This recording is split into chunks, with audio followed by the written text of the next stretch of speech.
So to begin, it is my great pleasure to welcome you to our series on Architecture of Asia, Sacred Spaces and Cultural Landscapes. We've been exploring architecture and sacred spaces around Asia in a wide range of contexts, times, and locations, with focus on the ecological landscapes, the built environment, and how architects and artists used architecture to rethink our relationships to space, nature, cities, and sought to bring creative interventions in critical moments in history to our everyday experience in the present. And one of the threads we've been exploring in this series is how architecture can be employed as a tool of commemoration and emancipation. And to this end, we're very excited to host today's talk by the interdisciplinary artist Ahmet Ögüt to present his Exploded City. Exploded City is an imagined metropolis and a village made of architectural models, buildings, monuments, streets, and vehicles that were bombed in the act of violence and terrorism. Also, the Exploded City is one of the key motifs that continue to influence his later work, as Ahmet walks us through this work from its inception to this world making of exploded cities.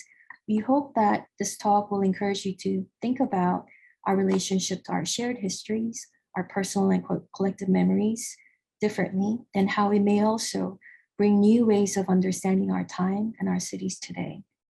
The Exploded City was first featured and co-presented at the Turkish Pavilion at the 53rd Venice Biennale and had many traveling exhibitions since then. Now I just have a brief announcements and we'll get to today's lecture. Next slides, please.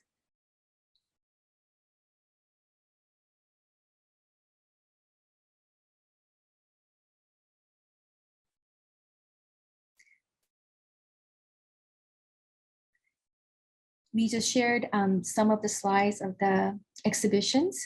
One of the exhibition is the Beyond the Mountain, Contemporary Chinese Artists on the Classical Form at the Asian Art Museum. This will last till next month, so please don't miss out seeing these works that channels the classical forms to address timely themes such as power, pandemic, protests, and different ways of seeing. We also have exhibitions at our downtown location, from much praised ECOT exhibition that will just close in 2 weeks end, so do come visit us. And also the American Art, The Stories We Carry, which came out of extensive long year of collaboration among our curators and Seattle's community members. And lastly, we shared one exhibition that is on the contemporary art, Reverberation, Contemporary Art, Modern Classic is the name of the exhibition, which has some brilliant works by contemporary artists who use their body to address social, political, and emotional concerns of our time. And now it gives me immense pleasure to introduce today's speaker, Ahmet Ögüt. Ahmet is a prolific interdisciplinary artist, sociocultural initiator, and lecturer.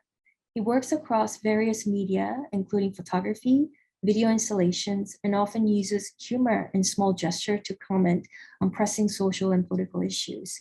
He also often collaborates with people outside of the art world to provoke kind of new ways of thinking. In 2012, he initiated the award-winning Silent University international education platform motivated by the belief that everybody has the right to be educated. He has exhibited widely, including some of the recent solo shows at MoCA Skopje, Museum of Contemporary Art, Kunstverein Dresden, Kunsthal Charlottenborg, I'm not pronouncing the names correctly, excuse me, and Chisenhale Gallery in London, and Abbemuseum in Netherlands. Also, Rob Ree, our moderator of today, is the assistant professor in interdisciplinary visual art department at the University of Washington. He's also an artist and writer, has exhibited nationally and internationally, including the Portland Art Museum, the Fry Art Museum, and Jacob Lawrence Gallery, as well as the 10th Berlin Biennale, the 2011 Changwon Biennale, and at the Ilmi Museum in Seoul, South Korea. In 2018, he was awarded by the Korea Art Foundation American Award for Visual Art, and his art criticism has been published in Art in America, Art Asia Pacific, Arcade, Columbia, a Journal of Arts and Letters, and La Norda, just to list a few. So Rob will join Ahmet after Ahmet's presentation for discussion and Q&A. Now, Ahmet, we will hand it over to you.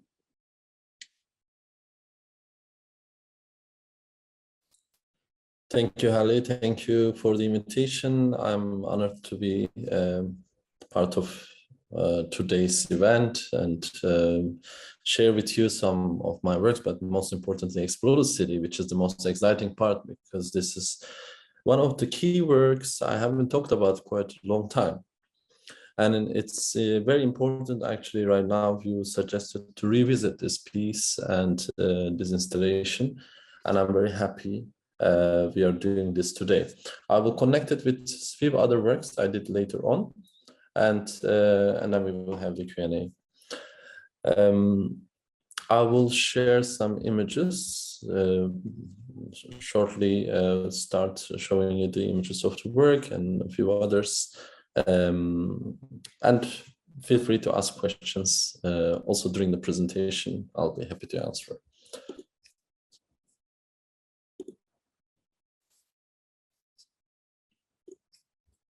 Okay, let's go here. Yeah. Do you see the first slide? Yeah, great. Explore the City is a work I was commissioned to do for the Pavilion of Turkey at the 53rd Venice Biennale, when I co-presented together with Banu Cennetoğlu. I was focusing on recent incidents. So here is a picture of the work, actually, when I did it, when I did my solo show at Berkeley Art Museum. So that's probably closest it got to where you are. I think this was in 2009, soon after the pavilion representation in Venice. And it did travel quite a few years and ended up at a collection in Munich at Samuel Goeth's collection. And now that's the home of this installation. So the idea started with collecting memories, recent memories. Back then, it started from 1991, and incidents covering starting between 1991 till 2008. I did the work in 2000, and I exhibited the work in 2009. So the closest incident was in Mumbai. It was a hotel, Trident Orbe Hotel. And the earliest incident as part of the work is a water tower from Vukovar in Croatia from 1991. And in between, there are a lot of examples. So these buildings are not recognizable internationally, but locally they're very famous. And that was my focus. You know, it would have been very easy to include, like I got this question, especially when I showed this work in Berkeley and Chicago in US, why the Twin Towers are not part of it. Instead of that, like, this is already, you know, over symbolized internationally example. I wanted to focus on the local memories. And the example I took from US was the biggest attack before 9/11, which was in Oklahoma in 1995, Oklahoma Federal Building. And this incident actually is not as much as known as the Twin Towers internationally, but in US people remember it still. At least when I made the work, it was still fresh in memories. So every other building or vehicle that's subject to this installation, it has a deep space in memories of the locals in those countries, in those cities. There are also places from Turkey. I included, you know, like HSBC building from Istanbul. I remember that incident very clearly. Or the hotel, Madımak Hotel, as well. I remember this incident very clearly as well. So I didn't know many others. For instance, this in the middle, there is Europa Hotel, which is a very significant example, which is a hotel in Belfast. I later on visited, I think maybe 6, 7 years, 8 years after this work, I went to Belfast for a lecture, and I went to visit the Europa Hotel. It's still standing there, but it was attacked 33 times. So some of the buildings are attacked repetitively, you know, not even once. And Some of them are destroyed. We only have pictures. They became part of mainstream media, or at least local media, after they were attacked. So they were not significant in that way until the attacks. Some of them were very symbolical, like the Europa Hotel in Belfast that was attacked repetitively. There's also an Afghan wedding house in the front, which was something we tried to construct from the images we found. Which was also attacked more than one time during a wedding and during other normal times as a wrong target. So the significance of each building, something I cannot even describe because I'm not from most of those places. It's only possible, and I think Venice was a good context for that because all the visitors were coming from all around the world. So the memory of this architecture was very present in the minds of people coming from those places. So somebody would encounter this installation, might recognize one building or two or three, but might not have an idea about any of the others. And somebody else comes and completely connects it to a different way. And it was also the times when I was thinking like nation representation, as a Kurdish artist representing Turkey. We even changed the name of the pavilion from Turkish Pavilion to Pavilion of Turkey. This kind of nuances were very important, but also within the work, the examples like the truck I have as part of the installation. These are very significant examples for the local history, like even transformed history. Like this truck was crashed with a black Mercedes in end of 90s. And in that Mercedes was a member of parliament and military and mafia were in this car, so that became a big scandal. So this ordinary truck became very significant. Those examples have many, each of them have many, or the bus from London, this was one of those attacks happens, rare attacks happens in European territories, or in UK territories. So each one of them tells a lot of stories. So instead of basically telling the stories of each building, I just had the buildings themselves and let people to connect, because they were all from fresh, recent memories. And this is very important part of this work.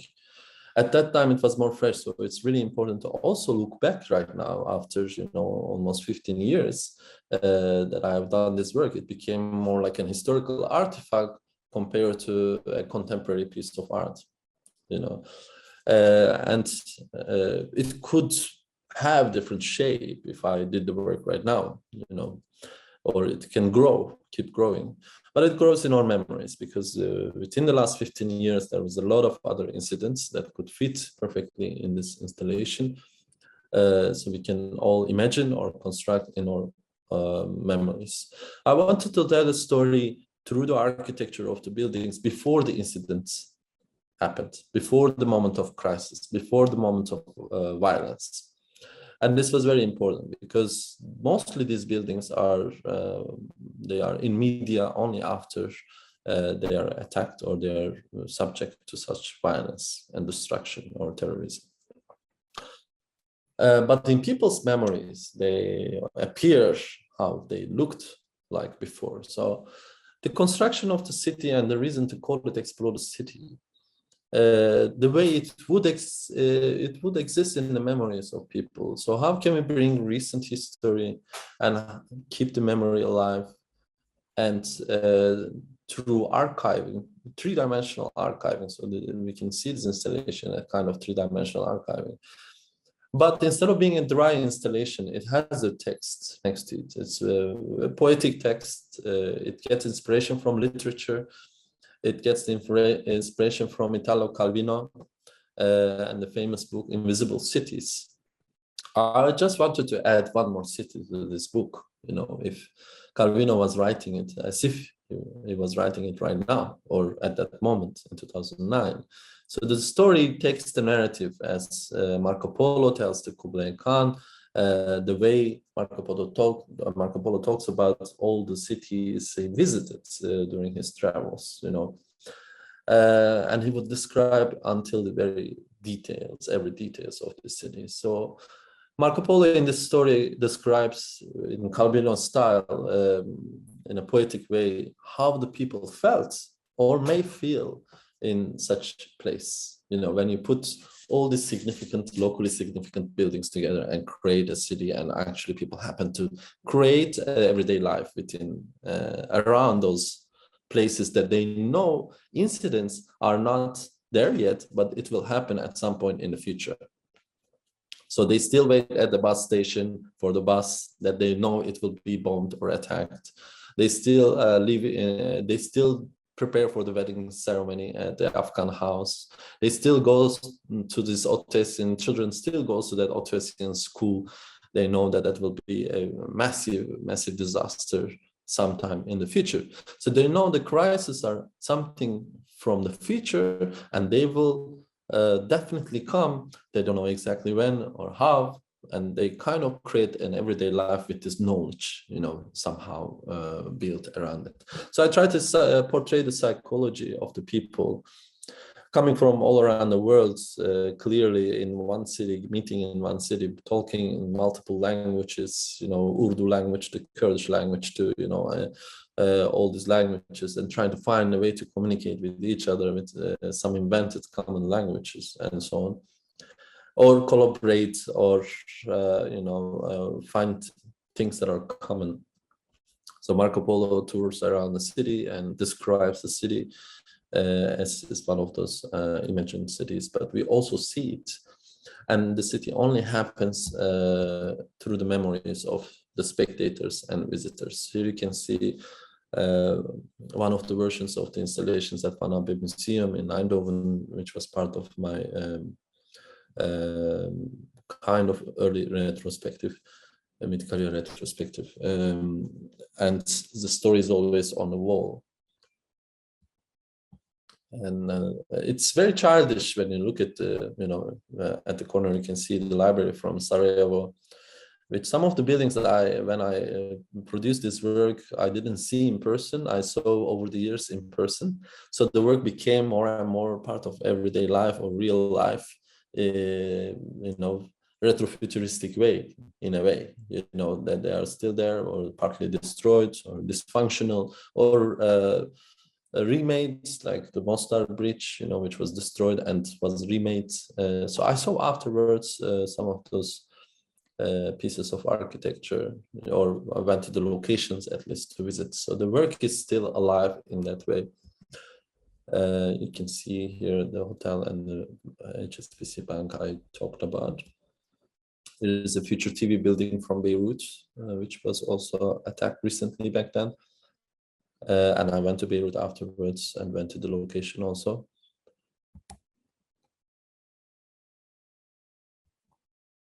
And eventually the work,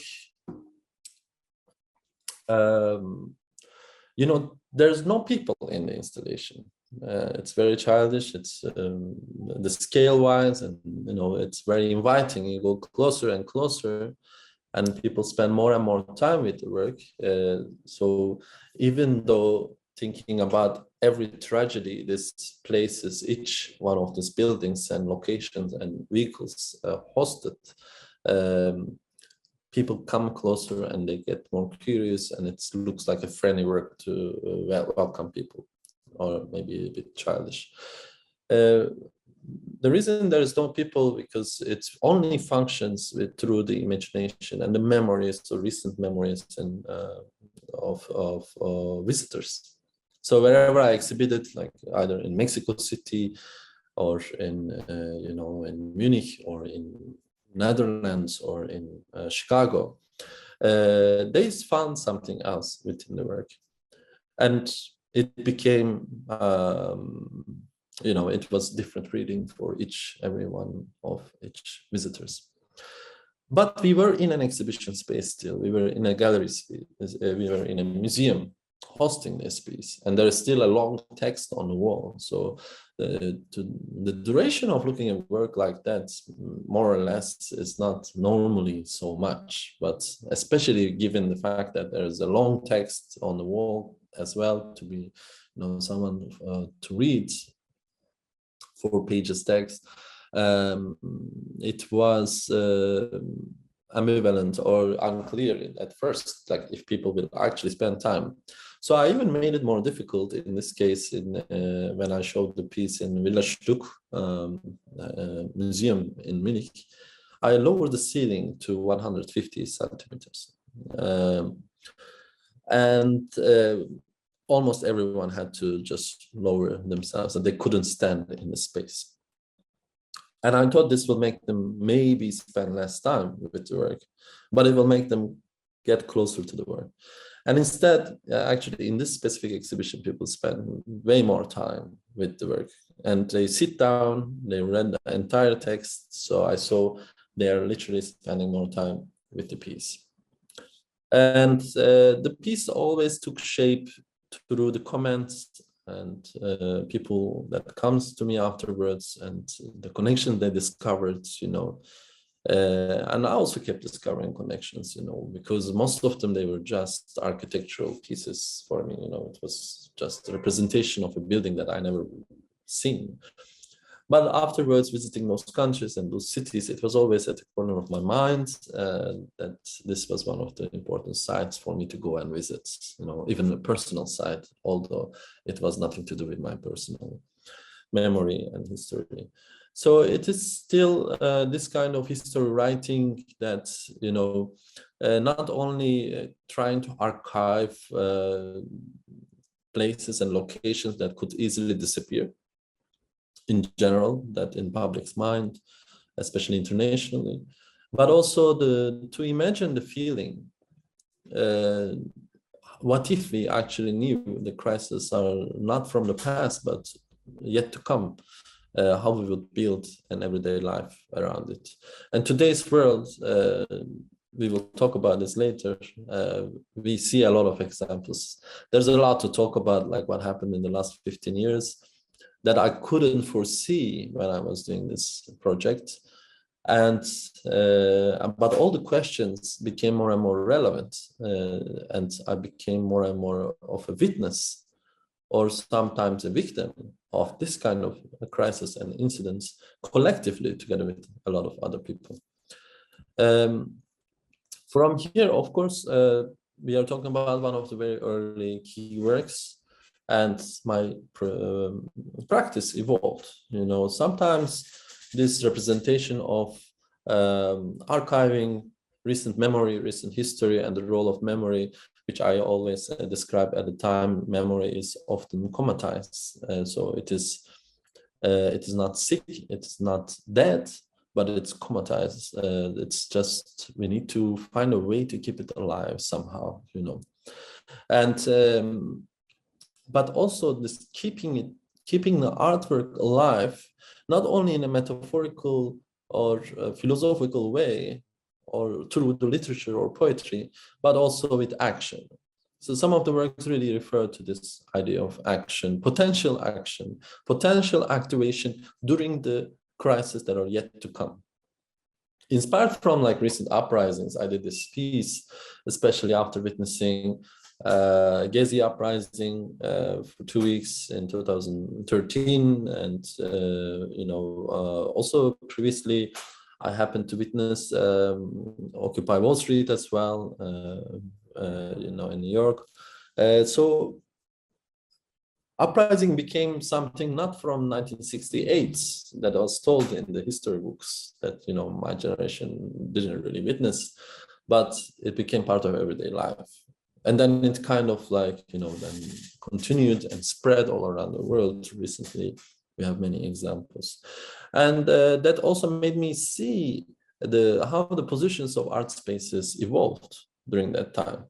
I saw how the art spaces, museums, institutions positioned themselves after the uprising, during the uprising in Istanbul, or during Arab Spring in Cairo, like Townhouse Gallery, how it was transformed, or Ashkal Alwan in Beirut, how that was transformed into something way more than just a space to host contemporary art or debates around contemporary art, but become an active participant together with the community to rebuilding everyday life and reconstructing sometimes the whole country.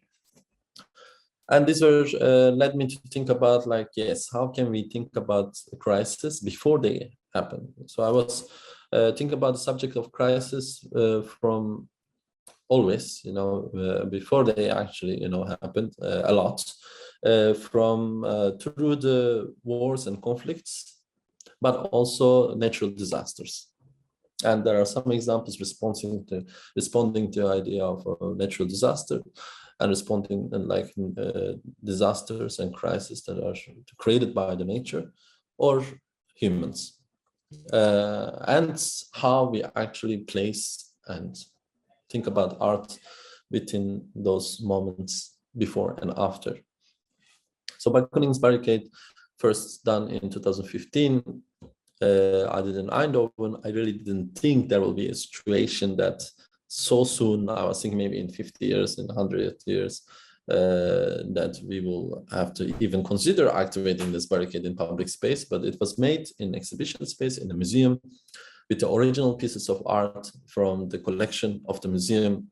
It comes with a contract, this time not a poetic text, but the contract that is drafted with the lawyers of the museum in collaboration. Imagining the idea, actually one of the example was Seattle uprising from 1999 that was listed in the contract, that the lawyer told me that we need to give concrete examples what is an uprising.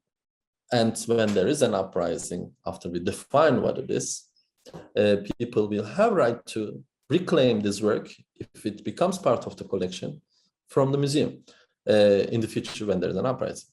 So the work becomes part of the museum collection. Museum signs the contract when they buy this piece.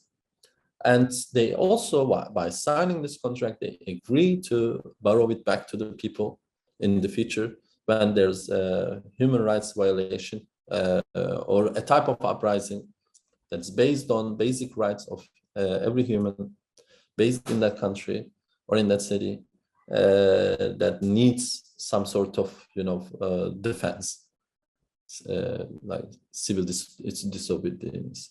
So this was an experiment, and it was interesting. Lawyers took it serious. They actually saw it's realistic more than sometimes the curatorial departments. But this work traveled a lot. In this case, you can see an original Picasso is hanging, Marlene Dumas painting, or Leger painting is hanging. This is actually the most recent one I did last summer as part of Front Triennial in Ohio. And it also has Andy Warhol to, Alfredo Jar to Kiki Smith, many artists, John Baldessari, original pieces, again, hanging on the barricade. But it's not a symbolical barricade. In all these examples, it was still just a proposal that was taken the idea from Mikhail Bakunin, because Bakunin proposed this in 1849 to his friends in Dresden, saying, let's put original works from the National Museum in front of the barricades, and we can maybe make the Prussian army approaching to stop and not to interfere when they see original works from the National Museum hanging in front of the barricades, instead of just storming and destroying it. They would maybe have a moment of hesitation. And his friends don't take this proposal serious, and this proposal never happens, according to legend, until I proposed it to one Abbemuseum. We did the first version in 2015. That's why it's called Bakunin's Barricade. We said, okay, let's do it. And still a proposal until museum actually buys the piece. So from 2015 till 2020, I did several versions So this is a picture from Ohio. This is from Ludwig Museum in Cologne, again with original works from the Ludwig Museum at the 40th anniversary exhibition. This, I'm going to come back to that one. Yeah, I don't have other pictures, but we did in Dresden, we did it in Copenhagen, we did in Istanbul, in very significant times actually. And then the version I did in Stedelijk Museum, the one before the one in Ohio, did become part of the collection. So until that moment, people were a lot of like critics or curators.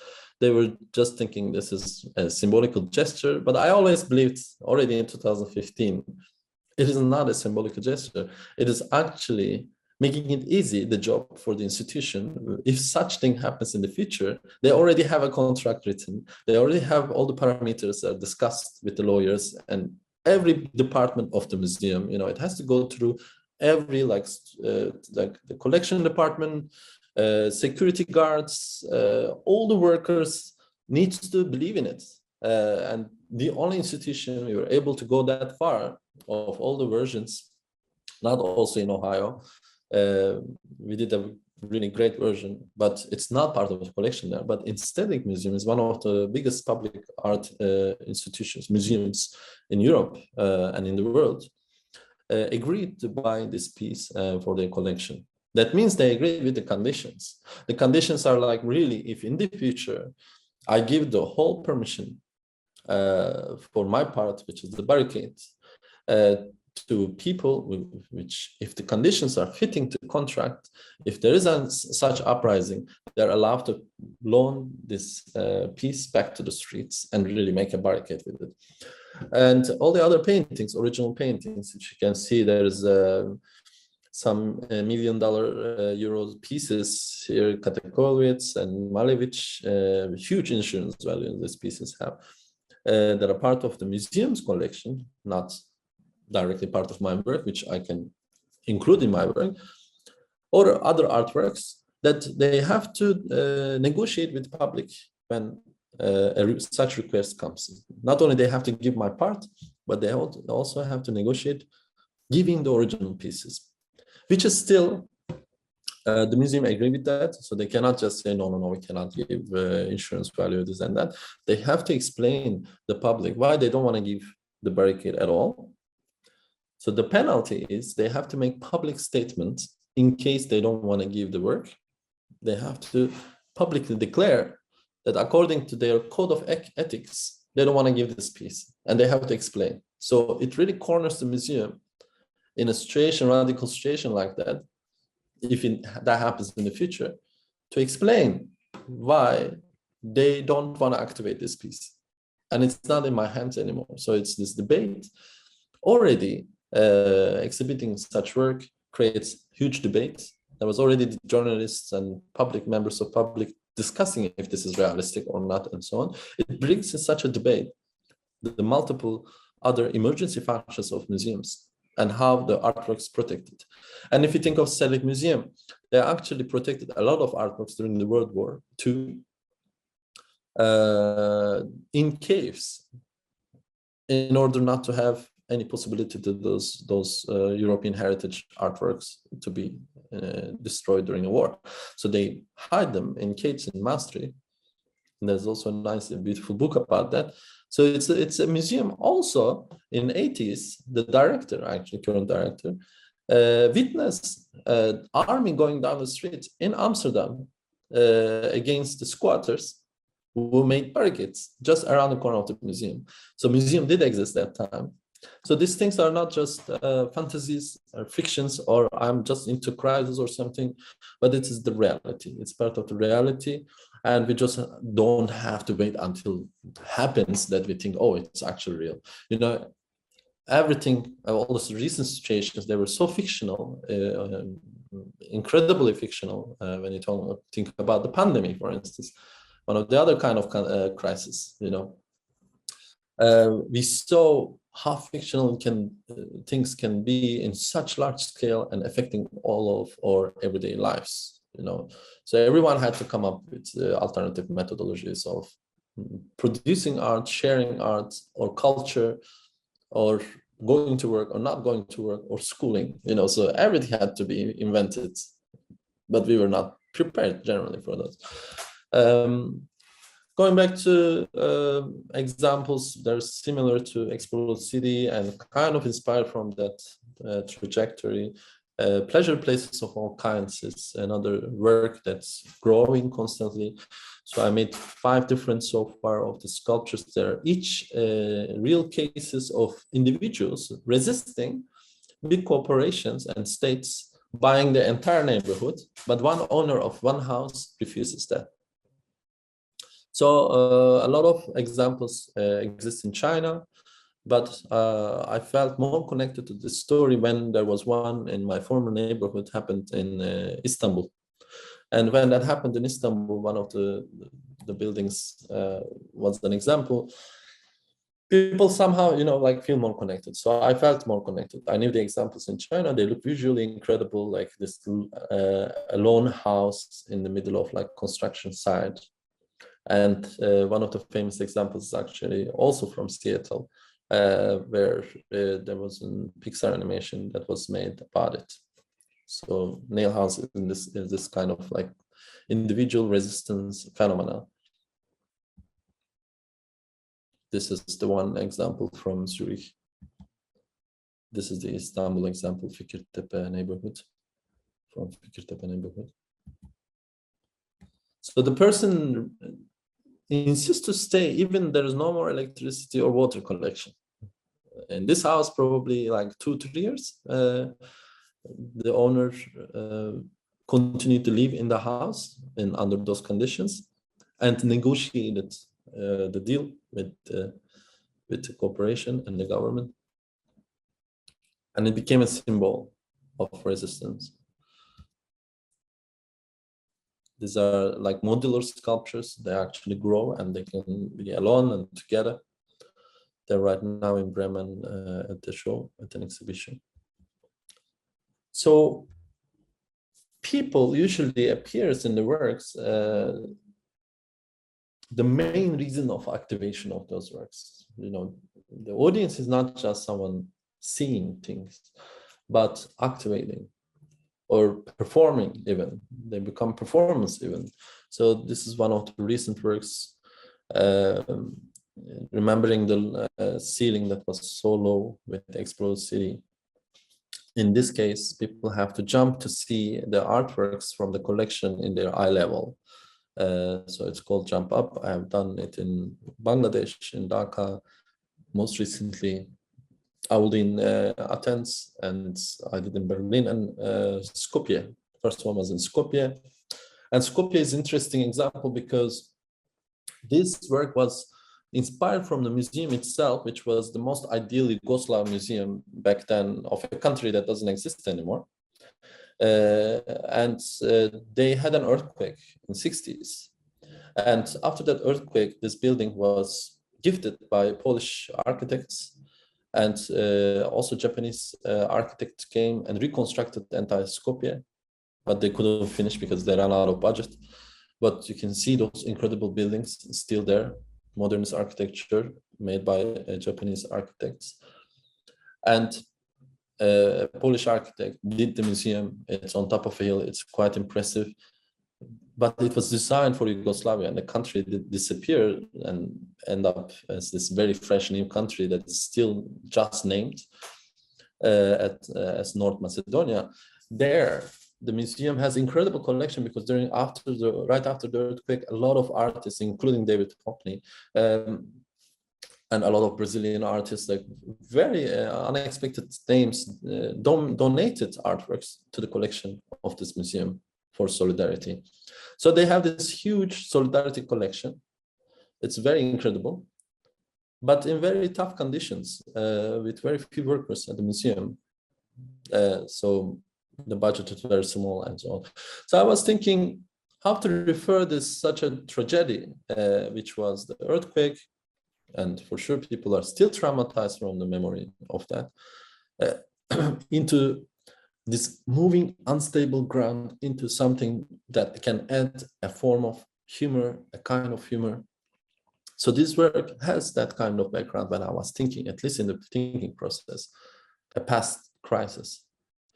And it became like this, and I don't necessarily tell this part of the story because it was very specific to Skopje. When I show it in other places, it's more about how we look at art and how long time it takes to look at art and why. And actually people do spend, again, in front of these artworks more time. When you just hang it in the eye level, they spend less time in front of those kind of artworks. You know, it gets actually lesser and lesser to 5 seconds, down to 5 seconds of attention. And yeah, this was also, I'm just checking the time. I think I still have some time. Yeah. Completely linked to the situation and with the idea of earthquake. You know, last year when I did this piece, I didn't know my hometown within a year will become you know, subject to very large destructive earthquake area, you know, and southeast of Turkey and Kurdistan and Syria, North Syria area, in that area. And yeah, so it became something else also now thinking about it, you know, because I recently went to visit there 2 months after the earthquake. My city was not a completely destroyed town, one of the completely destroyed towns, but lost a few hundred buildings also. So it's a big damage. And it was something interesting to see that my primary school is still standing there, so I can reconnect. But then the post office was gone, completely flat. And the first shopping mall was gone, where there was the first art space ever opened and first escalator arrived to the town. So I did subconsciously put these buildings in a very significant place. So similar to the story of Exploded City, which comes from, you know, more human-made crisis. After the earthquake, I realized you have a lot of things standing still, exactly the same, but then you have some things completely disappeared, and some things keeping very important space in the memory, at least in my personal memory.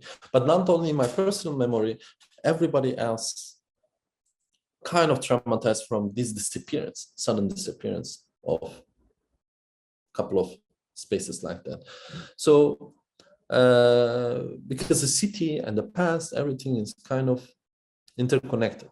You know, disappearance of one building, it's not nothing. It's very important. Depends also what happened there and what kind of significance to it. You know, so every time I see an escalator, I remember that shopping mall, for instance. Or the post office I used as a scale model in the exploded city from Pristina after 99 NATO bombing that was destroyed. Now means maybe something else, also thinking the post office in my hometown was destroyed after the earthquake. So there's a lot of things interconnected, and you can see another version of that. To end the talk part of my presentation, you know, I only picked a few works that are kind of also making clear this narrative and involvement in my practice. Think about future together with the past and the present, and emergency and crisis all the time, all at the same time. This work is something very special. It's part of an exhibition. It's not open yet to the public. It's not seen by public yet, but we installed this installation exhibition in Fukushima in 2015. So the disaster happened in 2011 in Fukushima at Daiichi nuclear power plant. And I got the invitation, I think around 2013, 2012, 2013. The project opened in the inside the radioactive zone with special permissions in the abandoned houses of the residents who had to leave their residencies. And few artists were invited by the Japanese collective Chimpom and the curator Chisenhale. And I first wasn't sure even if I want to go to the zone. I did the project. I come up with this idea I discovered in Japan. Actually, there's this tradition of there are still samurais, and there's a tradition of developing skills, becoming a better samurai. You do swim in water with the samurai costume that's very heavy. That's like one of the tradition. And there was one of the residents he was a samurai himself, also dentist at the same time, as far as I remember. And he had costumes, a few hundred years old costumes, also family heritage. Some of them in the zone, and left in the zone. So we used one of those costumes and designed a hazmat costume, combined it with a hazmat costume and samurai costume, a samurai costume that can protect you from radioactive attacks. So when you put this on, you are double protected. And somebody tested it also in the zone before I arrived. So in 2015, we installed the work without the audience. And this exhibition is still ongoing. And a couple of members of press or journalists, they thought we were actually out of our mind, or the curators. Like, why do you even make a show without audience, without people? Why, how nonsense is the idea? But in fact, after COVID, after a lot of museums had to shut down their exhibitions, but still keep them on without human visitors, this became like everybody's question. This became such a normal thing, in 2020. And we were already thinking about these questions in 2015. And in 2018, I went to visit the zone. So a few artists, because, I was in Japan for another project, and there was some other artists. We did a group, and we, with special permissions, this is me in the costume, entering the zone. So you can stay 3 to 5 hours inside the zone. And we have meters to measure radioactivity levels. Of course, still risky. When you enter, they check the car and they check you, how much radiation you collected, or if you collected any. And luckily, everything went well, and we went in, we saw the works. My work was, we had to fix my work because it was attacked by a wild pig. So there are still animals in the zone, non-human visitors, we call them. And I saw the curator today in Frankfurt, Jason, by coincidence, and he just showed me neat footages of all kinds of animals actually like living in the zone, like walking around the areas. But when I went there, it was this really incredible feeling of time stop, like time is frozen. I'm finishing, I think I'm coming close to 50 minutes. Time was frozen. I could see the car or the kitchen was left as it was right that day, that moment, whatever is on the plate, whatever was there happening, people just left it as it was. And everything, imagine the technology and everything was from 2011, although we visited in 2018. And the grass kept growing. So you would see a car that was left there, maybe door open, and then the grass grows. So nature takes over, Nature continues living over the crisis. Maybe knows how to survive it better than humans. Humans or animals somehow survive through it. It's incredible. So it was very special to see something from the past, but as if the incident happened at that very moment. So I went to this psychology of the people, somehow like reconnected what I imagined in my text in Explode City. Like crisis happened sometime in the past or sometime in the future. And then you're just like witnessing that in a moment that life is frozen, time is frozen, It was a very special experience. And the show is still not public. And I like that there's no rush with this exhibition, like unlike everything else, you know, after this I participated, and before this I participated so many group shows and exhibitions. Only some work survives as timeless and still have meaning as much as even more than when they were done. A lot of forgotten group shows or solo exhibitions, but something keeps significance and something still somehow contemporary or linked to the future. So I'm very much interested in that. Like I, of course, respond to site-specific commissions and think of ideas that make sense in the very moment, and responding quickly the emergency crisis and needs, but also still making sense in other contexts and in time. So I try to construct all the works that they could multiply, they could keep growing, they could be seen now or later, you know, there's no rush in that, but that doesn't mean they are not prepared for the moments of crisis when they happen. They are also prepared for it, you know. So you can do immediate, you can respond to immediate needs and necessities, while also taking the time, you know, to contemplate and think about it and, you know, formulate it, because actually right now is the time to do it, not during the crisis.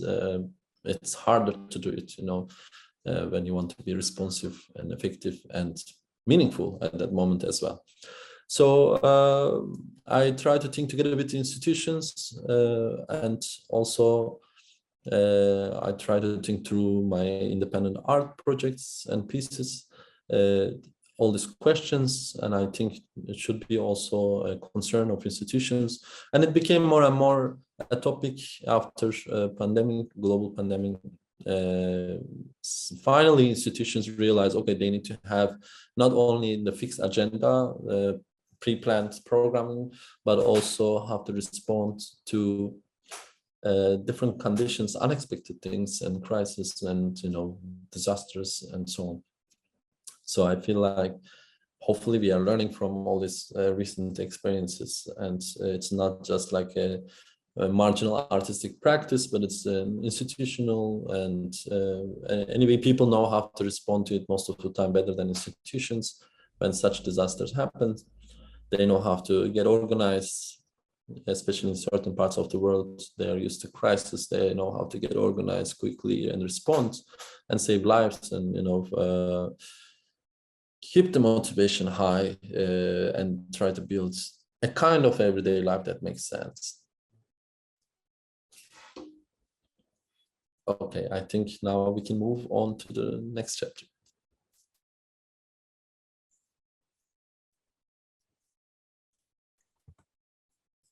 Thank you, Ahmed, wow, for that great presentation and introducing your full body of works. And I'm sure more than myself, enjoyed how you brilliantly tied recent history and our collective memory, and presenting this fresh microcosm of our societies and also forgotten histories through your artworks. I think this talk was also even encouraging in ways how we understand possibilities and potential of art in times of crisis, of holding time and space with your creative kind of ways of intervening, even when there's like no resolutions or answer yet, but inviting audience to interpret your work in our time and contemplate, and also, as you said, activating the potential action to come in the future. That was resonating with me. And I think it's also important to mention how you brought the notion of play and conviviality, and how you played with scale, even ways of installing your art was brilliant at children's eye level, and for people to like squat down to really pay attention. And you're doing all this before the art institution pick up on like issues of accessibilities and decolonizing ways of exhibiting art pieces. So well done. That was really interesting, because this is more than a decade ago, I'm sure. I would like to now invite Rob, our moderator, to the floor. And Thank you everyone for just being patient. And if you have any questions, please bring your question in the Q&A box, and we'll be going through your questions in order. For now, Rob will engage in conversation and exchange remarks with Ahmet. So we'll hand it over to you both. Thanks, Haley.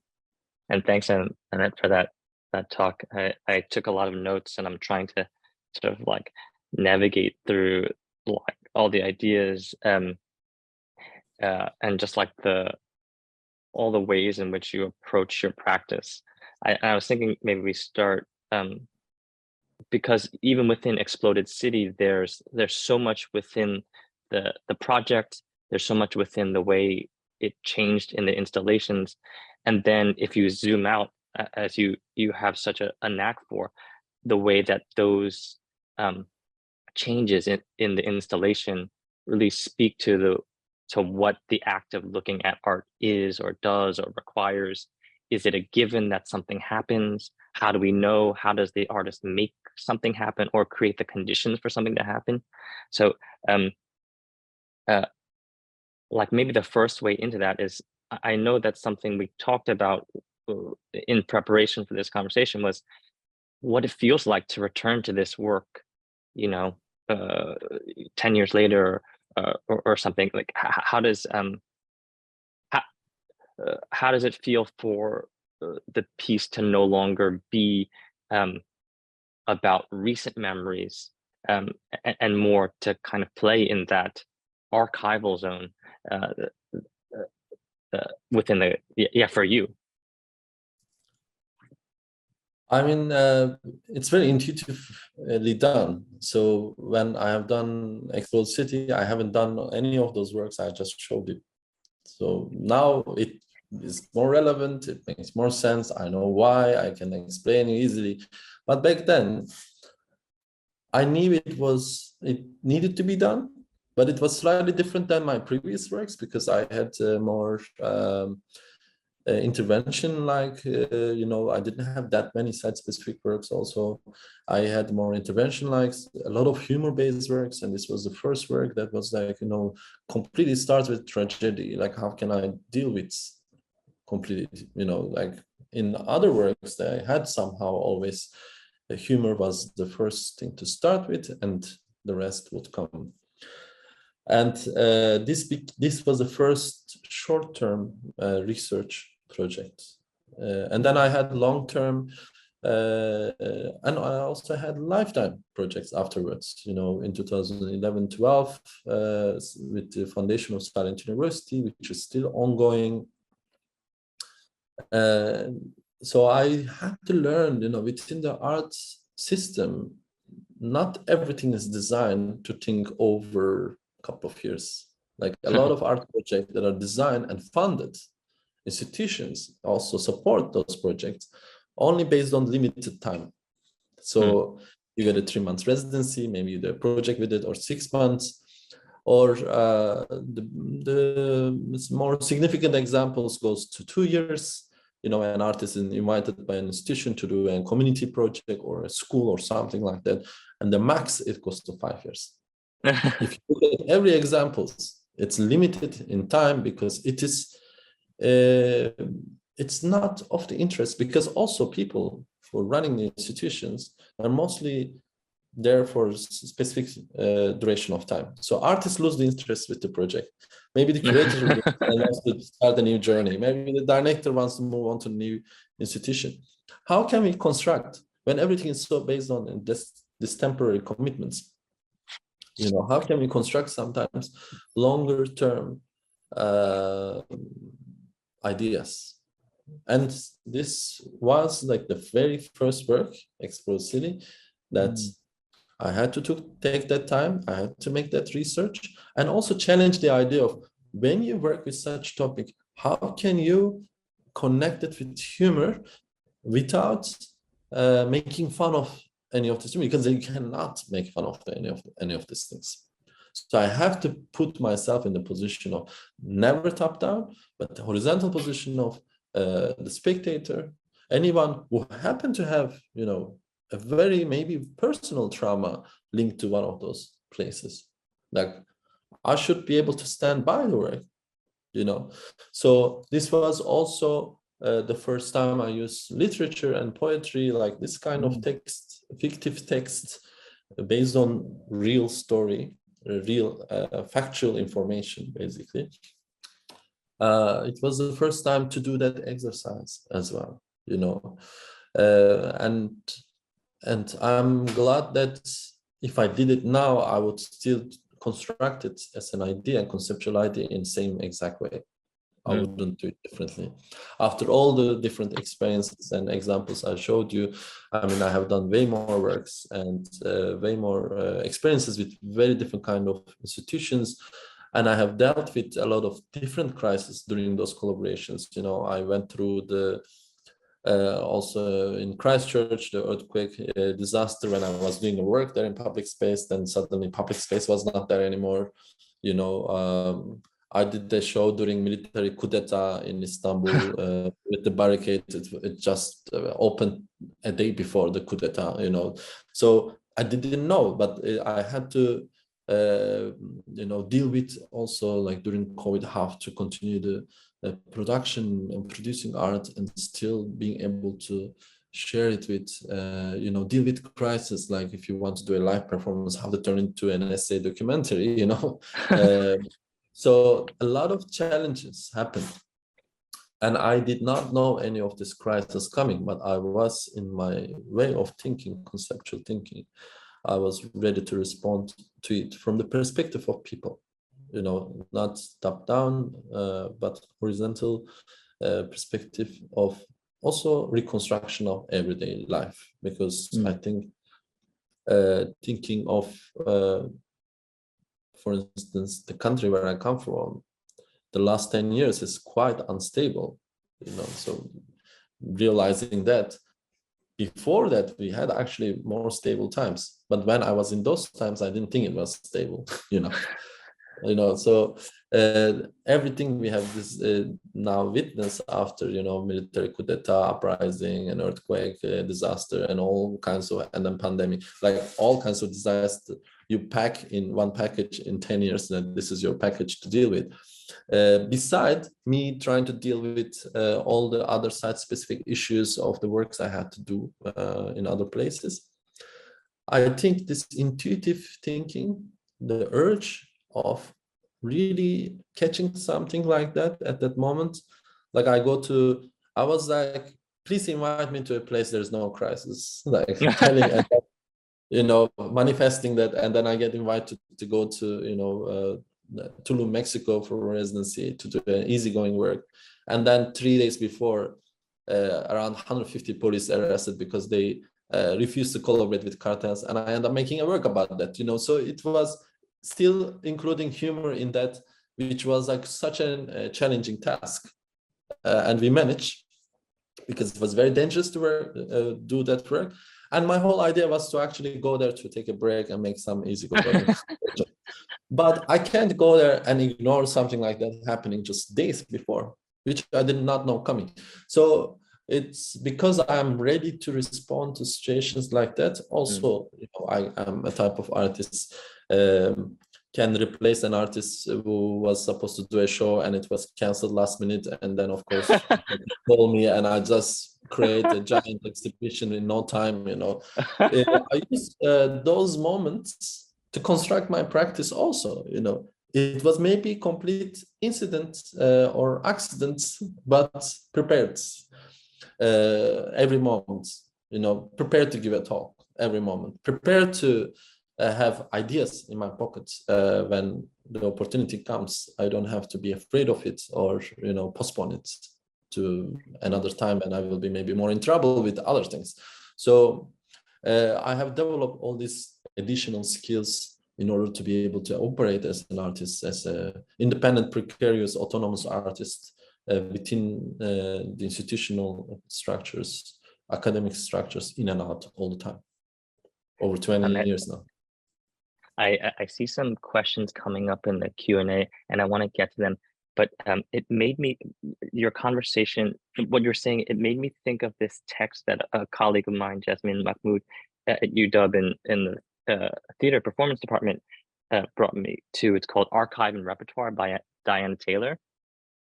And it made me, like, one of the arguments Diana Taylor makes in Archive and Repertoire is that too often we think about the body as opposed to the archive, which is institutional, it's papers, it's media. And we often want to create an either or. But it seems like so much of what you do, so much of the way you work is like thinking about the body as also an archival mechanism, and the ways that the body holds memory, the way it digests memory, it produces, the way these kind of repertoires we have for like metabolizing information or metabolizing history, and also like how to kind of to store and then kind of bring them back to the surface. You know, with a lot of your work, it's not a given that something's going to happen. Like in Exploded City, you talk about the site of the piece not being necessarily the room itself, but some kind of place in the recent memory that is kind of in conversation what's happened with the models in the room. Yeah, and I guess I'm curious, like to hear you talk a little bit about, like, is that something you think about as like the body as an archival tool? 100%. So, you know, I don't rely on myself the way the archives are done to the libraries, state libraries and things like that. You know, I rely on myself to others, people who I trust, their storytelling. That's why I can do site-specific work. So if I travel somewhere, I don't just go to the official trip and visit those sites. I always have a local contact, a friend. And this friend can tell me so much within a day that would take months or years to discover or find out as a tourist, as an outsider, researcher, observer, you know, academic observer going somewhere and trying to find out something. And they're always surprised how I know those things. It's easy, you know, trust, because those individuals, they archive certain information, you know, this unwritten information that is not in the history books, that is not in the official storytelling. We have a lot of problems with the official storytelling, you know, official archiving, because it's based on categories. Now, even algorithms, if you think of AI, it's based on categories that are designed by people that it was the exact same problem in the old school history archiving. So you end up hitting the same walls. So we really need to go towards a rhizomatic way of archiving the history, which is based on the individuals and their recent memories, because recent memory is usually not written yet. And the older history is written by the victors, you know, like Walter Benjamin says, you know, the history is based on honoring these victorious people who wins always, and then you get this, but they are also at the same time the oppressors and so on, you know, but individual stories usually tells you the truth and the opposite. And you don't rely on one individual story also. These are coexisting. So every individual story, that's why the work can multiply in Exploded City. You know, it's based on multiple individual stories, eyewitnesses, and personal memories. You know, so multiple personal memories can coexist, and we can create multiple narratives around them, and we don't have to stick to one only. And it's very important, like what information I store through my travels, through my readings and conversations. And then we cross-check always those informations, fact-checking, you know. So these things happens also in real life, also in an analog way. It's not only developing certain softwares and algorithms to, you know, blockchain systems to make sure that is right, and, you know, we rely on the factual information and so on. It's easy to also cross-check, you know, you just need to like a couple of reference points and you can easily track down the errors. And it doesn't have to be like, it could be also partly fictive. There is not a problem. As long as it's not because it's not lazy. You know, the major history telling is main history, official statico way of storytelling is mostly full of false information. So you need to really get into the alternatives, and most of the time getting into the alternatives is not learning a language that doesn't exist, like Latin language or Ottoman language, to search thousands of years of archives that nobody speaks that language anymore. Then this is a long way. But also paying attention to recent history. That's why recent history is important. It's not written yet. It's not 100% defined yet, even by the statico. It's still dynamic. It's still living through the people's direct experiences. So it's not just like we rely on somebody else's third or fourth connection experience.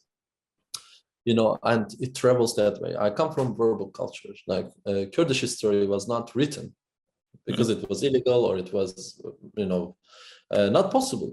But people sing the history. Dengbesh people, they sing the history every day.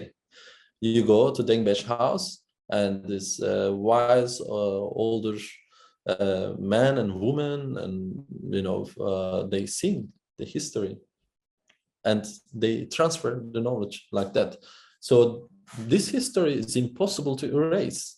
Of course, it's nice to have it printed and written as well, but it was also not possible to erase such storytelling.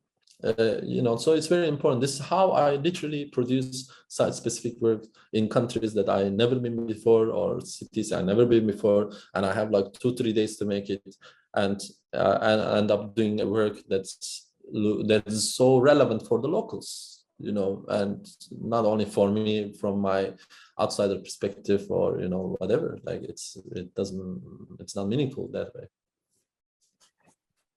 I thank you for that response. I have a question in the Q&A, and it's a question specifically about a Nan Golden piece that was present, I think, in the steadily configuration, and maybe question, okay, they ask, Ping Fung asks, is that a reference? What becomes of the status of the artwork when combined in this barricade? Is that something important? Like, how do you choose those specific works to include within the barricade? Yes, I create an ideal version of every collection exists in all these old school museums, you know. So basically the collections have really good pieces, but it doesn't look like the selection usually we put in front of the barricade, on top of the barricade. Usually what we put on top of the barricade, with a lot of conversations with the team of the museum and, you know, technical other conversations, we make a long list and make it shorter. For instance, I did the last one based on specific criteria in collaboration with the students of Oberlin. We had a class, and students had research. They have done research based on ideological background of the artist, gender of the artist, and the topic of the work, the relevance of that, if it has any hidden racist references or anything like that, you know, or ideologically wrong, or, you know, maybe the work is right, but the artist is abuser or whatever. It was amazing research. This was never done that way before, you know, for the archivists. And they recommended a lot of incredible pieces. We found incredible pieces, but in every collection, you can create really like dystopian selection as well. Like, most of the collections has way more male artists and way more, you know, European Northern artists, and so on. So it can be sometimes so random things in the collections. I mean, I have done works also related to never seen works from the collections, like with Harvard Museums or Pompidou, or I asked them to send me the list of never seen artworks, and there are a lot of random things as well. But definitely not as diverse as it looks or it's represented.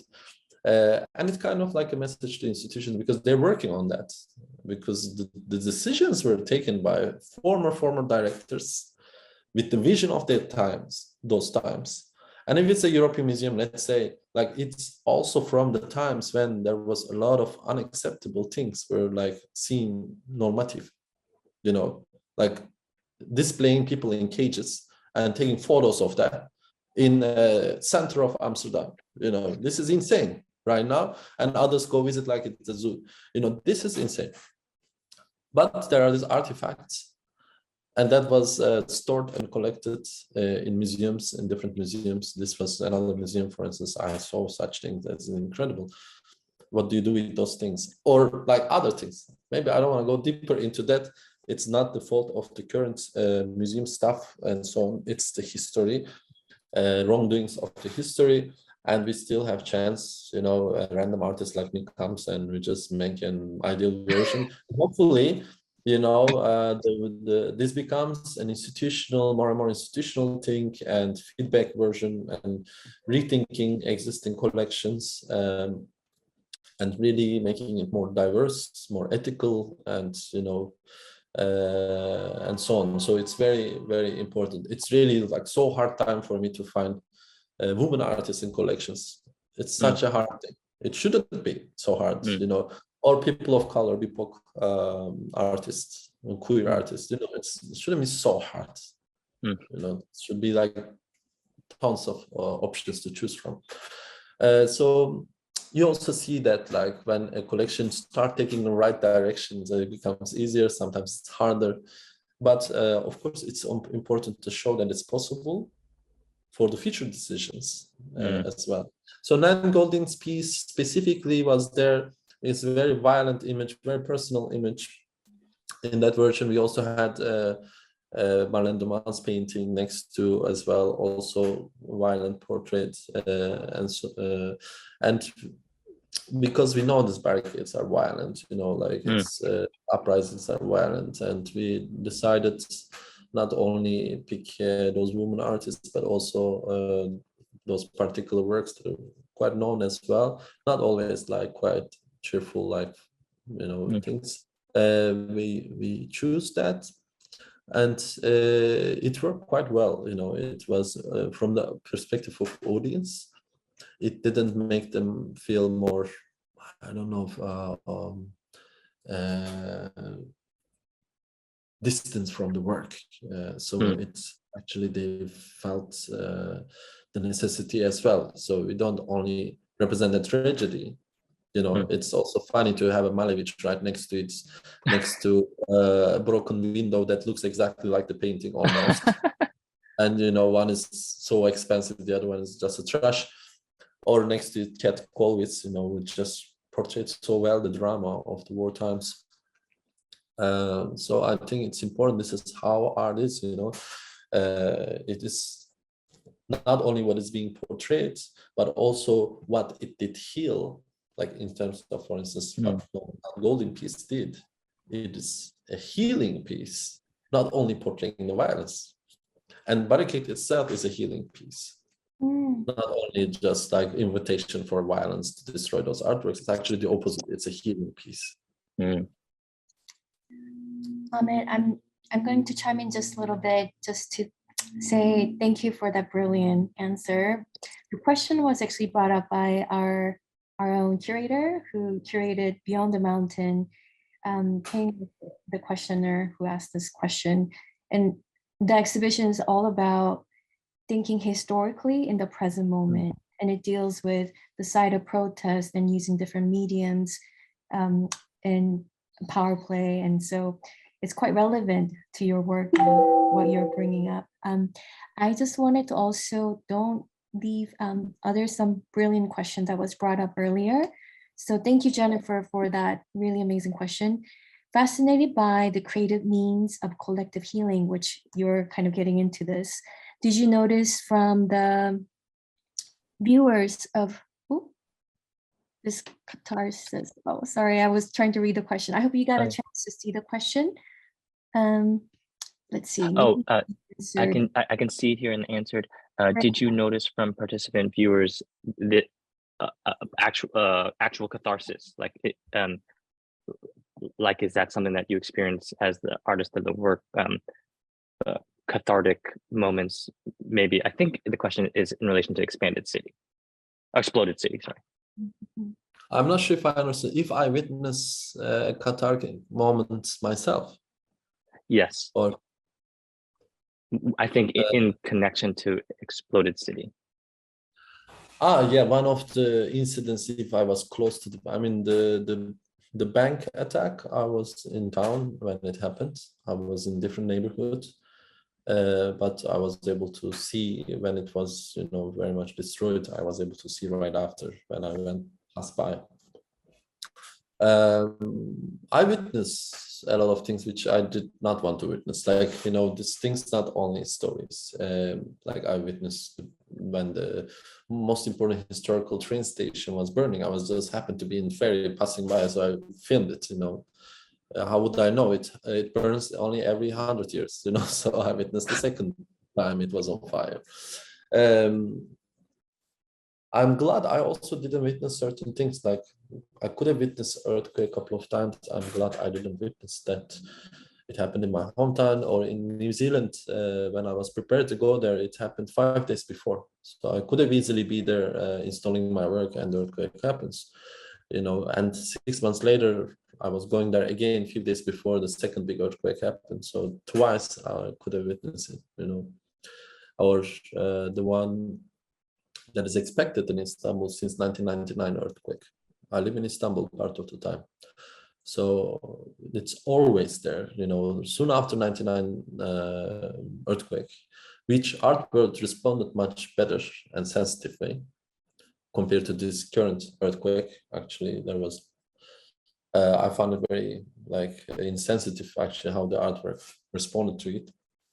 But in 1999, there was a bigger response.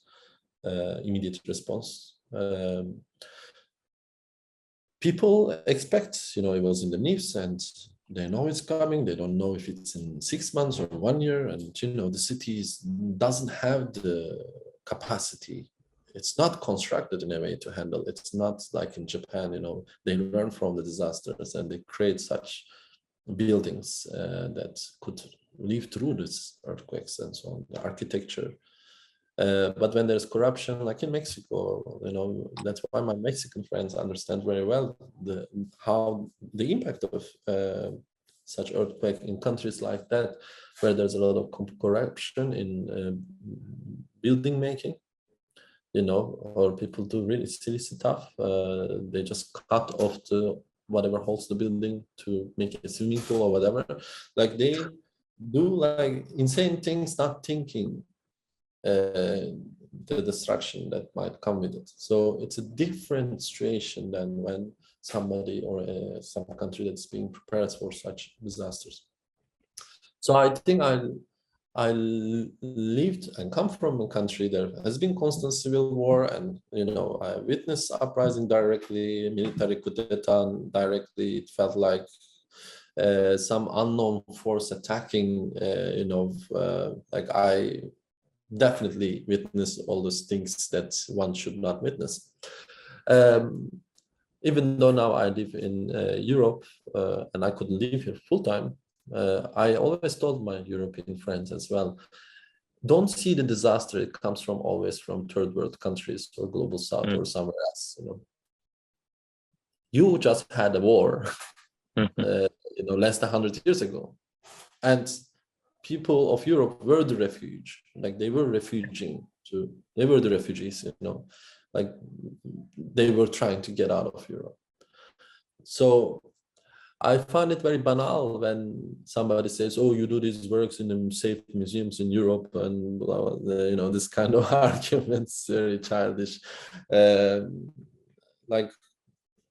People who have actually memory of the recent history, they understand right away. In terms of that, there's no safe space. We create temporary safe zones with we learn, but humankind have short memory. That's why we need to relearn all the time. We don't know what our grandparents learned during the war times. We have to relearn all those things and remind. So this is the thing with the memory. That's why we have this fish memory kind of memory, even though we have archives, we have history books, we have documentaries, we have everything that's saying this happened, this can be any moment happening again. It's not for manifesting for a disaster to come. It is about to see that part of everyday life, that when we live our ordinary everyday life, while being ready for the unexpected and responsive to that. And then you don't have to, you know, create like, imagine end of the world kind of day, you know, doomsday scenario or something. But, you know, while you have a peaceful life at one corner of the world, another corner of the world, this end of the world scenario is happening even today. So you need to know that it is changing place. You know, it's a changing place. So it's not only a faraway issue. So it's very important that I don't have to witness to understand this directly. I did witness last 10 years a lot of things, but I did that work before I witnessed many of these things in 2000, like many of these things. So I think that kind of awareness to look at arts, not only in the current context, but from the past and future context perspectives, it makes the work more relevant. It makes the work more timeless. It goes beyond its own function. It goes beyond only few people's directly experiencing it. You know, it could be experienced or recreated by the next generations, and it can be a tool for learning. You know, so as we learn also from it now. So I don't see it as my own desire or crazy interest in disasters or crisis or something. I'm totally not interested. But it's a very important common practice, you know, institutional practice and individual practice. Haley, I guess we have two questions. Maybe these are our last questions in the Q&A. They could, in some ways, maybe these would be easy questions for most artists to answer. That your practice is so dynamic, you're always working in so many ways that maybe this might be complex, but I think people just want to know, like, what are you working on right now? What issues are you thinking about? What current events? And kind of what's at the top of the mind right now for you? I was thinking a lot, you know, especially after the last disaster, I was thinking a lot about, you know, in order to have such practice, you need to be very solid. I have challenged my own health by traveling all around the world. So I think twice, like if I can combine things, I travel. But otherwise, I try to minimize as much as I can. If it's not good for the planet or my own health, you know, and if there's an alternative way to do so. But I also believe in in-person encounters, like at least once in life, you know, so it's very important to have still or direct exchanges. So right now I'm also focusing on my own health in a way that's, you know, what art meant to be at the very first place, because I studied painting, you know, I studied 8 years painting. Non-stop I was painting, and I did not know the sense of time when I was painting. I was lost in time. It was so meditative and curing for me. And I postponed this because I thought it was selfish practice and I cannot prioritize my own needs. So I had to think of the society and, you know, in my practice and build up this conceptual practice without prioritizing anything that is maybe more functional for like healing for self. And now I want to combine it. So that's why I went back to the painting. I started making a conceptual piece, a series of paintings. It has a conceptual idea behind, but it is not heavy on myself trying to save the world kind of project. It's really effective. So I can actually, it enables me to continue my travels and do the other project as well. And I realized, wow, I could have made a lot of paintings during this time when I was doing other works, but I have learned probably other things during this journey. So in order to continue my conceptual practice, I need to paint for myself as well. You know, and if I can connect it with my practice. So right now I figured that out finally after 20 years.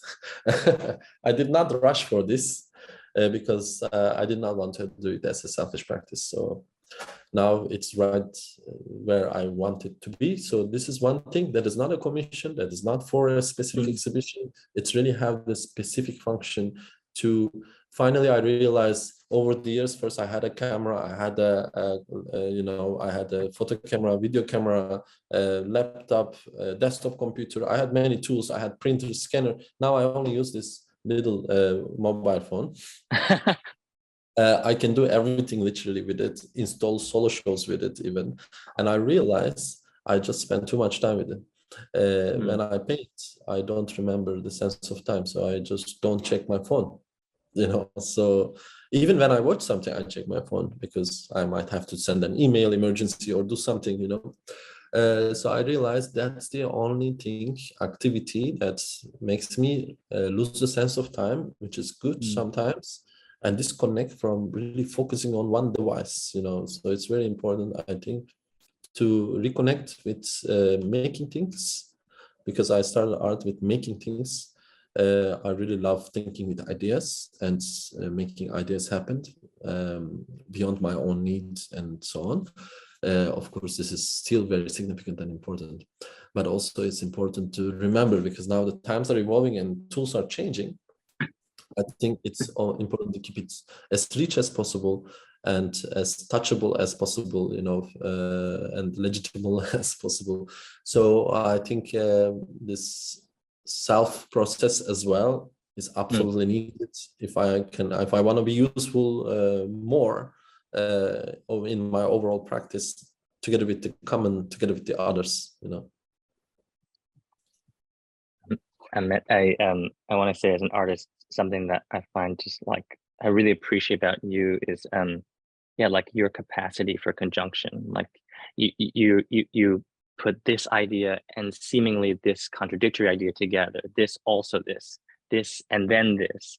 Like you hold these things that are potentially in conflict together, either temporally or through your body or through your value system.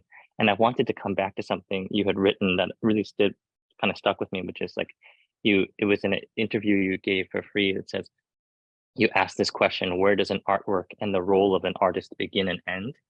And I think as an artist, I think you ask that question so often, so continually.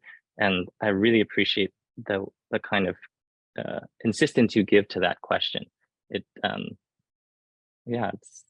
really powerful. Thank you. Well, thank you. Do we have more questions, or are we done? I think our times are up for today's talk. Sadly, I'm sure there's a lot more questions. I had a set of questions I want to address, but I'm sorry everyone for not getting to everyone's question. And I highly encourage you to visit Ahmet's website. It's hisname.com. So Ahmet Ögüt ahmetogut.com. You can see all of his latest exhibitions and all the projects that we talked about during the event. Well, thank you so much, both of you, for that wonderful set of questions and your talk, Ahmet, and joining us from, is it Berlin or is it different city? Thanks for joining. No, I'm in Berlin. Yeah, today I'm in Berlin. Yeah. Thank you so much for the invitation and this sincere conversation, which is very rare. I think also with your choice to start the Explore City, emotionally it was very important for me that, we don't only focus on what is new, and we already take the time to look back and also from today's perspective. So I really appreciate that. Thanks everyone for being with us today also.